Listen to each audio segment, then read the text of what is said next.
तो स्टूडेंट, मैं आज आपके लिए लेके आई हूँ क्लास 12th आरबीएससी की क्वेश्चन बैंक। तो इसके अंदर हम जो बायोलॉजी के क्वेश्चंस है वो सॉल्व करेंगे आरबीएससी के। और इसमें हम सबसे पहले जो सेक्शन ए शुरू कर रहे हैं वो है मल्टीपल चॉइस क्वेश्चन। तो उसमें सबसे फर्स्ट क्वेश्चन क्या है, परिपक्व पॉलीगोनियम प्रकार के भ्रूणकोष पाए जाते हैं। अब इसका इंग्लिश क्या होगा कि एक डेवलप पॉलीगोनियम टाइप का जो एंडोस्पर्म होता है, ठीक है, एम्ब्रियो सेक जो होता है या एंडोस्पर्म जो, देखो यहाँ भ्रूणकोष लिखा है मतलब हम एम्ब्रियो सेक की बात कर रहे हैं, ठीक है। तो यहाँ पर ये इसने ऑप्शन दे रखे हैं। तो सबसे पहले अभी तक आपने जो भी एम्ब्रियो शेक पढ़ा ना वो पॉलीगोनियम वाला ही पढ़ा है। तो पॉलीगोनियम में हमने क्या देखा है, देखो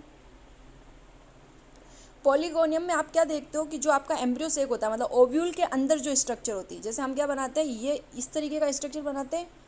ये यहाँ पर जो स्वेलन पार्ट होता है इसको अपन क्या बोलते हैं, ओवेरी बोलते हैं। ये ऊपर की तरफ स्टिग्मा और स्टाइल, यहाँ अंदर क्या होता है, ओव्यूल होता है, ठीक है। और इस ओव्यूल के अंदर क्या बनता है, एम्ब्रियो सेक बनता है। एम्ब्रियो सेक में हमने क्या कंडीशन देखी है, 3 सेल जो है वो यहाँ पर ऊपर की तरफ होती है, ठीक है, 3 सेल यहाँ पर नीचे की तरफ होती है और बीच में 2 न्यूक्लियस होते हैं। ये कंडीशन होती है। तो अब इस कंडीशन में आप काउंट करो, देखो 3 सेल ऊपर की तरफ है, 3 सेल नीचे की तरफ है, ठीक है। तो इसमें आप क्या देख रहे हो, टोटल सेल आपको काउंट करनी है सबसे पहले। तो 3 सेल ऊपर है जिसको हमने क्या बोला था, ऊपर वाली सेल को एंटीपोडल सेल्स बोलते हैं। नीचे जो सेल्स होती है उसमें बीच वाली सेल जो थोड़ी बड़ी होती है वो एग सेल होती है और जो साइड में सेल्स होती है वो सिनर्जिड होती है। तो टोटल यहाँ पर सेल आपको 6 दिख रही है और एक ये पूरी बड़ी वाली सेल। तो यहाँ पर टोटल सेल कितनी हो गई, 7, ठीक है। और अगर हम यहाँ पर न्यूक्लियस की बात करें तो आप क्या देखोगे, 3 ये न्यूक्लियस हो गए तीनों सेल के, ऊपर वाली तीनों सेल के, 3 नीचे वाली सेल्स के न्यूक्लियस हो गए और 2 बीच में सेल है यानी पोलर न्यूक्लियाई, ठीक है। तो 2 न्यूक्लियस आपको दिख रहे बीच में। अगर हम फिर से ड्रॉ करें इसी को तो आप क्या देखोगे कि ये अपन ने बनाया था, ठीक है, 3 सेल अपन ने यहाँ पर बनाई थी ऊपर, 2 यहाँ पर साइड में होती है और बीच में एक बड़ी सेल होती है जिसको अपन एग सेल बोलते हैं। ये तीनों के न्यूक्लियस बना दिए, ये इन तीनों के न्यूक्लियस बना दिए, 2 न्यूक्लियस यहाँ पर होते हैं। तो अगर हम इसको काउंट करेंगे, देखो 3 सेल ऊपर है, 3 सेल नीचे, सेल हो गई 6 और एक ही पूरी बड़ी वाली सेल्स। तो टोटल यहाँ सेल कितनी हो गई, 7 सेल। और अगर हम न्यूक्लियस की बात करें तो इन तीनों सेल्स के न्यूक्लियस, इन तीनों सेल्स के न्यूक्लियस, 6 न्यूक्लियस और 2 ये बीच में होते हैं जिनको अपन पोलर न्यूक्लियाई बोलते हैं। तो टोटल न्यूक्लियस कितने हो गए, 8। तो यही चीज़ हमको यहाँ पर पूछी है। इस क्वेश्चन में क्या पूछ रहा है कि इसमें कौन सी कंडीशन होगी। तो देखो फर्स्ट ऑप्शन में दिया है 7 कोशिकाएं तथा 8 केंद्रक यानी 7 सेल्स और 8 न्यूक्लियस। तो यही ऑप्शन इसका राइट होगा, है ना। सेल्स हमको यहाँ 7 मिली थी, 3 ऊपर 3 नीचे और एक पूरी बड़ी वाली। तो सेल जो है वो 7 मिली थी लेकिन न्यूक्लियस बीच में 2 ज़्यादा थे, पोलर न्यूक्लियाई, तो न्यूक्लियस एक एक्स्ट्रा मिल जाएगा 8, ठीक है। तो इसका राइट आंसर हो जाएगा फर्स्ट ऑप्शन, ए ऑप्शन इसका राइट आंसर होगा। सेकंड क्वेश्चन देखिए आप, सेकंड क्वेश्चन में क्या बोला है, त्रिसल्यन के फलस्वरूप विकसित होता है। त्रिसल्यन को इंग्लिश में बोलते हैं ट्रिपल फ्यूजन, ठीक है। ये भी उसी चैप्टर का क्वेश्चन है। ट्रिपल फ्यूजन ये हमने पढ़ा था, आप लोगों ने ये पढ़ा होगा कि जब ओवेरी के अंदर, वही डायग्राम अपन को फिर से ड्रॉ करना है कि ये ओवेरी वाला स्ट्रक्चर, ठीक है, यहाँ पर क्या होता है जब पोलन आके गिरता है, ये पोलन, तो ये यहाँ पर क्या बनाता है, पोलन ट्यूब बनाता है और ये पोलन ट्यूब जो है ऐसे करते हुए ओव्यूल के अंदर एंटर करती है, ठीक है। तो पोलन ट्यूब के अंदर 2 मेल गेमिट होते हैं, ठीक है। एक मेल गेमिट जाकर किसके साथ फ्यूज होता है, एक सेल के साथ। तो जब एक सेल के साथ फ्यूज होता है तो वहाँ पर तो क्या होता है, वहाँ पर जाइगोट बनता है जो आगे चल के डेवलप होकर एम्ब्रियो बनाता है, ठीक है। लेकिन जब एक मेल गेमिट बीच में जो अपन ने अभी बनाया था, पहले जो डायग्राम बनाया था पोलर न्यूक्लियाई, उस पोलर न्यूक्लियाई के साथ जाके फ्यूज होता है।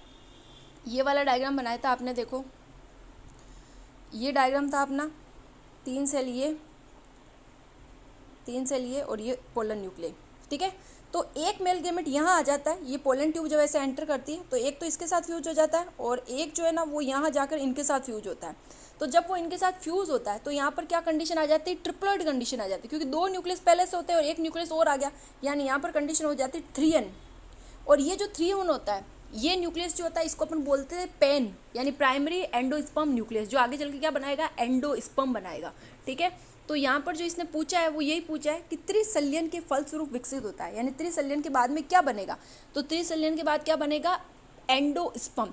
तो यहाँ पर 2 ऑप्शन है, एक में लिखा हुआ है यहाँ पर भ्रूणकोष और एक में लिखा है भ्रूणपोष। तो इन दोनों में से राइट आंसर कौन सा होगा, भ्रूणकोष को तो इंग्लिश में बोलते हैं एम्ब्रियो सेक और भ्रूणपोष को बोलते हैं एंडोस्पर्म। पोष मतलब पोषित करना, यानी किसी को न्यूट्रिशन देना। तो एंडोस्पर्म का काम यही होता है कि जो डेवलपिंग एम्ब्रियो होता है उसको न्यूट्रिशन देना। तो इसमें राइट आंसर यही होगा भ्रूण पोष। ठीक है, तो इसका आप राइट आंसर क्या करोगे यहाँ पर, भ्रूण पोष करोगे, यानी बी ऑप्शन यहाँ पर राइट होगा। ठीक है, नेक्स्ट क्वेश्चन देखो, थर्ड क्वेश्चन क्या बोल रहा है, एक बीजांड में एक से अधिक भ्रूणपोष निर्माण का उदाहरण है। देखो बीजांड मतलब ओवरी, ओवरी जो होता है उसके अंदर देखो बीजांड में एक से अधिक भ्रूण कोष निर्माण का उदाहरण है। भ्रूण कोष मतलब अभी अपने पहले पढ़ा था एम्ब्रियो सेक।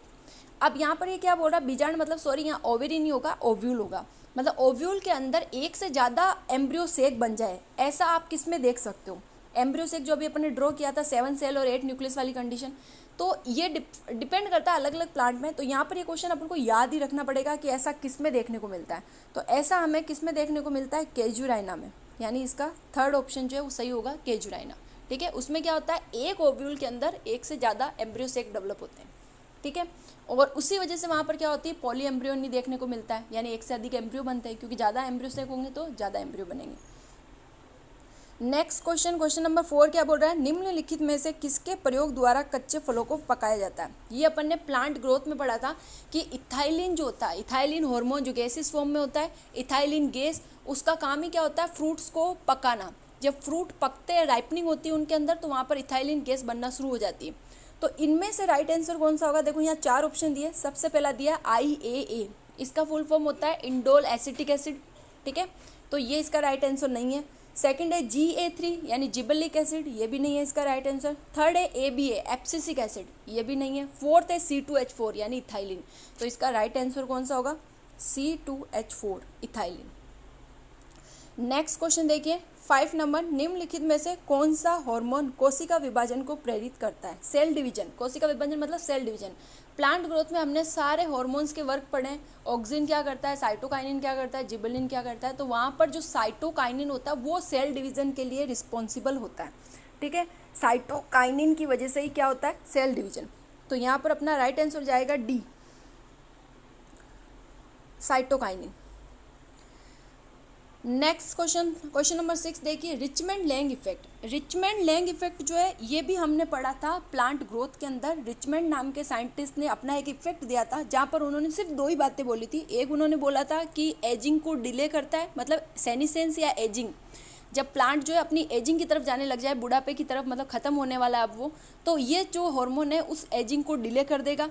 दूसरी चीज़ क्या बोली थी कि उस प्लांट के ऊपर जो ग्रीन लीव्स है उनको लंबे टाइम तक वो बना के रखता है, यानी लीव्स को जल्दी झड़ने नहीं देता, ग्रीन लीव्स को लंबे टाइम तक प्लांट पर ही रखेगा।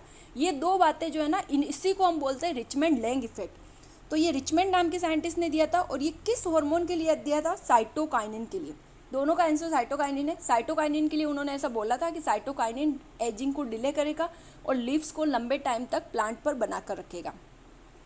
नेक्स्ट क्वेश्चन देखिए, उत्तक संवर्धन यानी टिश्यू कल्चर हेतु कौन सा हार्मोन महत्वपूर्ण भूमिका का निर्वहन करता है। यहाँ पर भी वही हार्मोन वाला क्वेश्चन है। ये बोल रहा है कि प्लांट टिश्यू कल्चर या टिश्यू कल्चर जो होता है उसके अंदर कौन सा हार्मोन सबसे ज़्यादा इंपॉर्टेंट होता है या सबसे ज़्यादा काम करता है।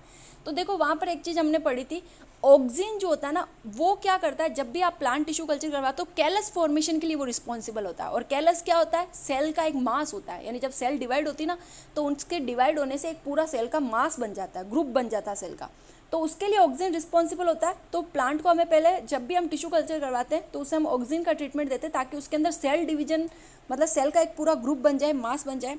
तो सबसे इंपॉर्टेंट यहाँ पर कौन होगा, ऑक्सिन। ए ऑप्शन इसका राइट आंसर होगा, ऑक्सिन। ठीक है,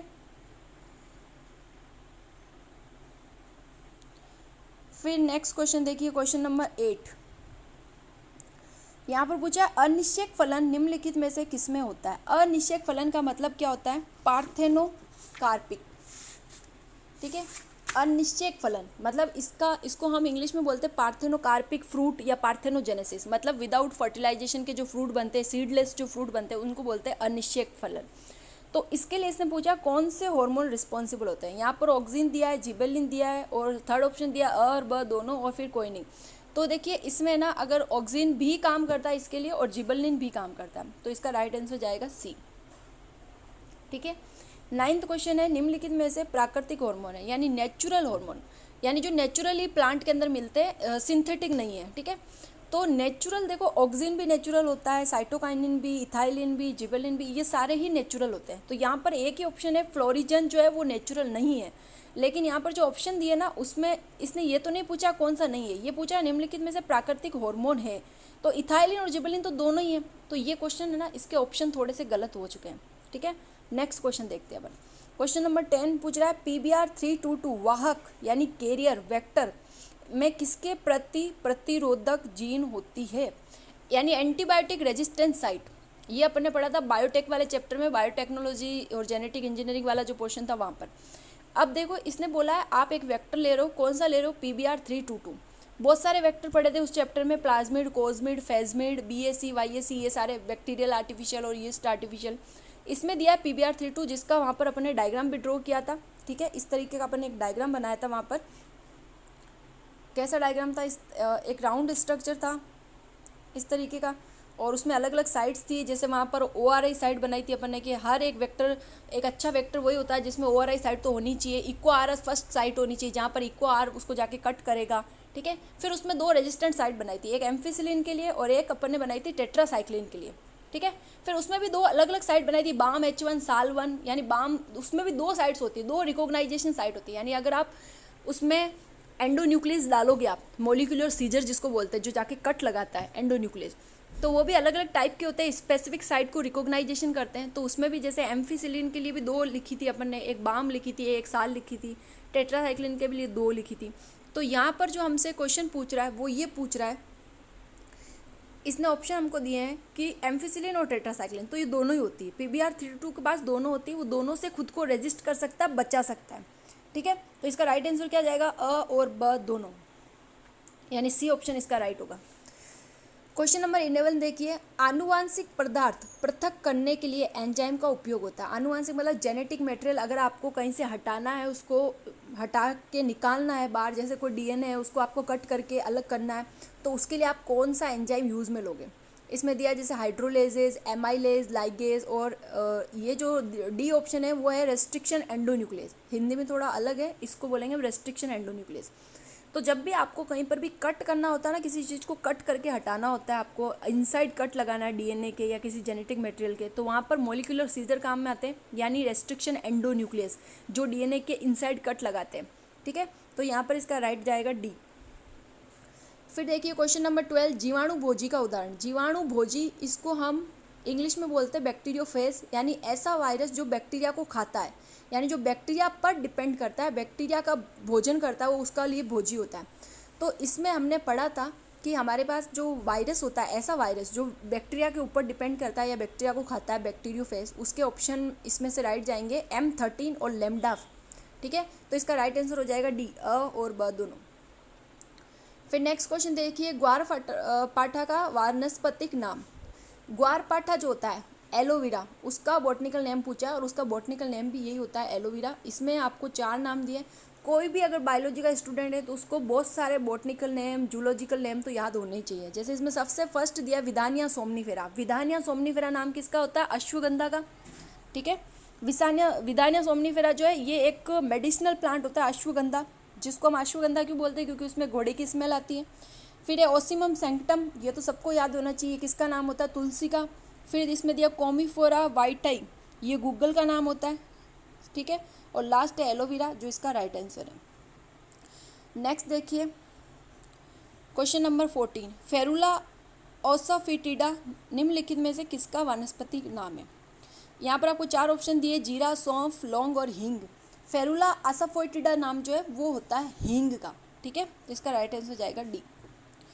नेक्स्ट क्वेश्चन है, सरसों की उन्नत किस्में। अब इसमें आपको याद ही करना है कि मस्टर्ड की कौन सी अच्छी इम्प्रूव वैरायटी है, तो इसके अंदर आपका राइट आंसर जाएगा। इसमें आपका राइट आंसर, आप B जो है वो भी इसमें सही है, TM11, और C भी सही है इसमें, कल्याणी, तो इसमें राइट आंसर जाएगा D, ठीक है। आज हमने 15 क्वेश्चन किए हैं, और नेक्स्ट वीडियो में हम इससे आगे और क्वेश्चन करेंगे। अगर आपको इसके अलावा कोई और वीडियो चाहिए, किसी और चैप्टर का चाहिए, तो आप मुझे कमेंट करके बता सकते हो। मैं 12th क्लास का वो वीडियो बना के दूंगी आपको, बायो का, ठीक है। और मैं कोशिश करूंगी कि RBC की क्वेश्चन बैंक पहले हम पूरी सॉल्व कर ले, ताकि आपके जब भी एग्जाम हो तो आपके पास एक अच्छी खासी प्रिपरेशन हो, आप घर बैठ के कर सको। अगर आपको और डिटेल इनके बारे में जानना है, अगर आप चाहते हो कि मैं इनको और डिटेल में एक्सप्लेन करूँ तो वो भी आप मुझे कमेंट करके बताइएगा। वीडियो को लाइक कीजिएगा, शेयर कीजिएगा, सब्सक्राइब कीजिएगा। Thank you so much.